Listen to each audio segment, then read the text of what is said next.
Welcome to Road to the Draft. Casey Phillips here with senior writer and editor Scott Smith. And as we do every week this time of year, we are telling you all the things the Bucs have done recently and how that might impact what they do or don't do in the draft, all of the news, all of the mocks, everyone's favorite time of year for the prognosticating. Yeah. And we know you guarantee to get it right. Isn't that right? Well, I highlight about 18 different players. That's a good way to do it. Hopefully get one of them. This is a good strategy you have here. So I know that this last week we got to see that the Bucs officially signed a new running back. So tell us what you think that could mean in terms of, do they draft a running back still? Does that take care of that position?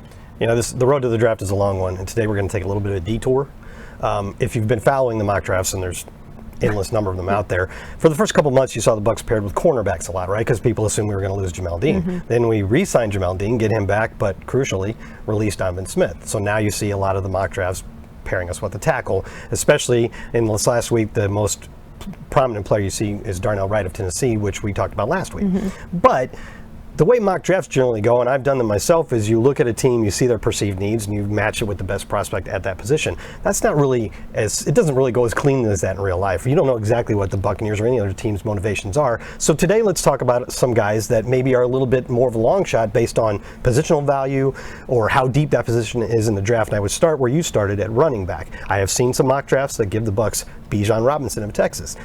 I don't know if the Bucs are one of these teams that thinks, no way am I ever spending another first-round pick on a running back or not, but we are talking about the second half of the first round.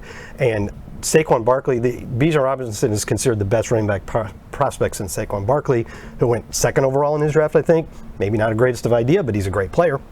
So if you could take a running back, have him, because you take him in the first round, you get that fifth-year option, which is big, and you could even franchise them like the Giants did with Saquon.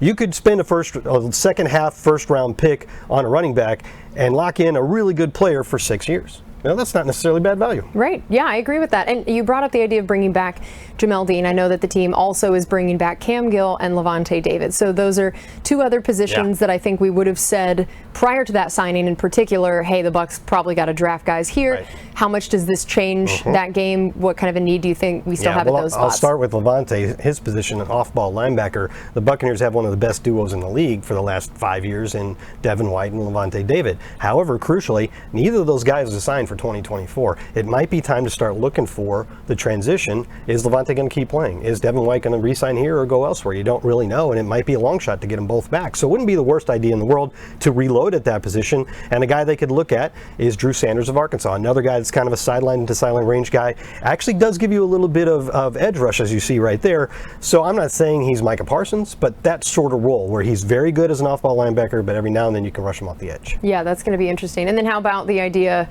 of the other position? Yeah, the outside linebacker spot. I don't think bringing Cam Gill back changes how much you want at that position. And head coach Todd Bowles has said on 2 occasions since last season ended that the Buccaneers definitely need more production from their edge rush. Good inside with Vita Vea, but you need that to be complemented by the edge rush guys.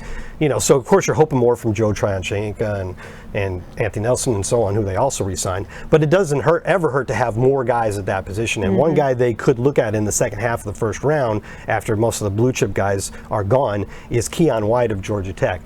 He's kind of a tweener prospect that I've seen all over the board because he's really, really talented. He measures really well, but he played a lot on the inside for Georgia Tech and really hasn't had a whole lot of experience rushing off the edge. So you're projecting a little bit there. So that's why I'm talking about these are maybe a little bit more of a long shot prospect, just because are you satisfied that are you comfortable with that projection that can come true? All right, I like it. Well, that is going to do it for us on this edition of Road to the Draft. Again, we'll be back next week to talk about even more potential options in the draft, so we'll see you then.